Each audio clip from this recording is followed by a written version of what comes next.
17 বছর পরে লন্ডন থেকে একজন মুফতি এসেছেন আমাদের দেশে। তিনি তিনি আমাদের মুসলমানদেরকে কুফরি আখ্যা দিচ্ছেন। আমি দেখতে পাচ্ছি যে একটি বৃহৎ দলের প্রধানের বক্তৃতার বিষয়বস্তু শুধু জামাত ইসলামী, অন্য কোনো কথা তিনি বলেন নাই। আজকে সিলেটের বক্তৃতা আমি পড়লাম, তিনি বলেছেন জামাত ইসলামী নাকি জান্নাতের টিকিট বিক্রি করছে। তা আমি এই জনসভায় আহ্বান জানাচ্ছি তাকে মেহরবানি করে এমন একটি উদাহরণ আমাদের সামনে পেশ করেন। রসুল মকবুল সাল্লাল্লাহু আলাইহি ওয়াসাল্লাম বলেছেন, কোনো মানুষ তার শুধুমাত্র তার আমল দ্বারা জান্নাতে প্রবেশ করতে পারবে না। কাজেই জান্নাত নিয়ে এত ঠাট্টা মশকরা করা ঠিক নয়। তিনি ফতোয়া দিয়েছেন যে জামাত ইসলামের লোকেরা নাকি কুফরি করছে। বিষয়টা খুব ভালো।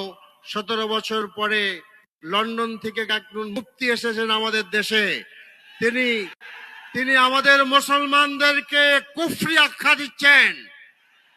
আমরা একটি নতুন বাংলাদেশ চাই, যে রাজনীতিবিদরা ভারতের আশীর্বাদ নিয়ে দেশ শাসন করতে চায় এমন শাসক আমরা চাই না।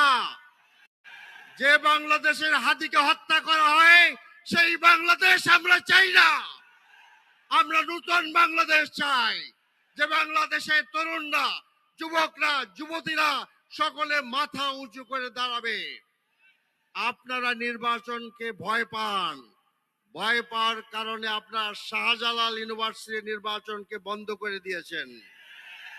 কাজে আসুন আমরা সকলে মিলে একটি নতুন বাংলাদেশ গড়ে তুলি, একটি স্বাধীন বাংলাদেশ গড়ে তুলি, একটি সার্বভৌম বাংলাদেশ গড়ে তুলি, একটি চাঁদাবাজ মুক্ত বাংলাদেশ গড়ে তুলি, একটি দখলমাল মুক্ত বাংলাদেশ গড়ে তুলি, একটি স্বাবলম্বী বাংলাদেশ গড়ে তুলি।